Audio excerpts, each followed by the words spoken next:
नमस्कार, सत्यदर्शन न्यूज मध्ये आपले स्वागत आहे। मी पायल शहा। एक नजर टाकूया आजच्या ठळक घडामोडीवर। निवडणुका झाल्या, सरकारी योजनांना कात्री लावून नागरिकांना वेटीस लावण्याचा प्रकार सुरू। ज्येष्ठ नागरिक, महिला, विद्यार्थी अथवा इतर कोणत्या योजनांचा लाभ घेत सवलतीत एसटी प्रवास करावा लागत असेल तर तुम्हाला यापुढे स्मार्ट कार्ड घ्यावं लागेल।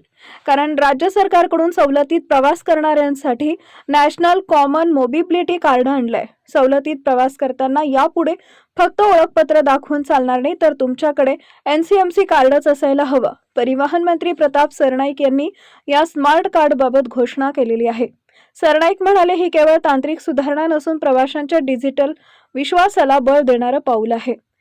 ज्येष्ठ नागरिक व महिला, दिव्यांग, प्रवासी, पुरस्कार्थी व पत्रकार यांना डिजिटलच्या नावाखाली निवडणुकीच्या नंतर वेटीस धरण्याचा हा प्रकार आहे। निवडणुका जिंकण्यासाठी विविध योजनांचं गाजर दाखवायचं असं नागरिकांमधून बोललं जात आहे।